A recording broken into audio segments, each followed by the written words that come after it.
Di tengah pandemi ini memang antusiasme nggak turun. Kalau kita lihat bahwasanya, saya sempat dapat kabar juga dari beberapa developer bahwasanya ketika pandemi ini, bahkan antusiasme untuk orang bermain itu, lebih tinggi gitu. Karena mereka butuh entertainment di dalam rumah ya. Dan ini semuanya jadi potensi untuk kita bisa dapetin, apa namanya, calon-calon pemain yang lebih baik juga di kedepannya.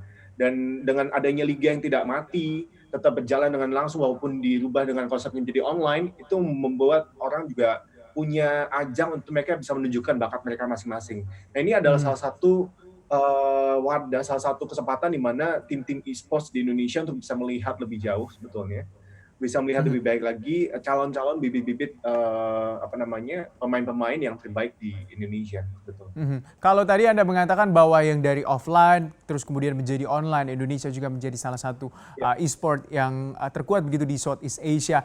Anda melihat jadi seberapa besar begitu pemasukan ataupun pendapatan yang terbesar yang bisa diraup di sektor ini? Untuk angkanya mungkin setiap e-sport team punya, target masing-masing dan punya ini masing-masing ya. Cuma yang saya bisa share mungkin, pendapatan ini bisa, eee, didapatkan dari berbagai macam, sektor gitu. Mulai dari event-nya, kemudian mulai dari sponsorship terhadap timnya tersebut, mulai dari, sampai penjualan ke merchandises dari setiap tim yang ada, dan juga, kalau dari sisi game sendiri pun, pembelian dari in-game item itu, merupakan revenue yang sangat luar biasa sebetulnya di tengah pandemi ini. Mhm, jadi berapa kira-kira satu atlet itu bisa mengantongi revenue-nya? Kalau dari satu atlet kalau kita ngomongin atlet, mereka kan dapat mulai mulai dari biasanya dari salary gitu ya. Salary tergantung bisa dari ranging-nya bisa dari, jutaan rupiah sampai puluhan juta rupiah sebetulnya. Kemudian ada beberapa, eee, apa namanya, player e-sports juga yang mungkin mereka punya, Instagram account, mereka jadi influencer somehow, dan ini bisa mereka mengantongi bisa dari puluhan juta sampai ratusan juta, tergantung, apa namanya, popularitasnya dan juga tingkat influensinya mereka.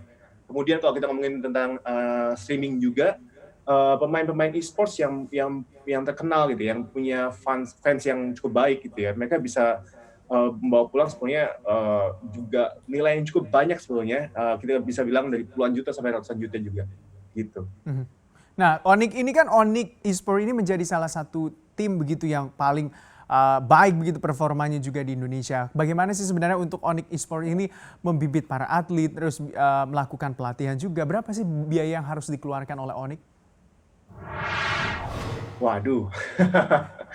Kalau biaya memang, paling besar yang saya bisa bilang adalah memang pasti, salary pemain dan juga, fasilitas, dari pemain tersebut. Karena kita kan, di sini membuat pusat pelatihan ya, di mana kita perlu memberikan, mulai dari tempat tinggal, makan, hingga hingga training gitu kan ya, membayar pelatih-pelatih juga, kemudian, membayar salary mereka juga, dan ini, apa namanya, merupakan cost yang lumayan cukup tinggi sebetulnya. Tapi kita percaya bahwasanya dengan kita punya fasilitas yang tinggi, yang baik, dan juga kita punya sistem, pelatihan yang baik, kita bisa, punya performance yang baik juga di turnamen-turnamen nasional maupun internasional.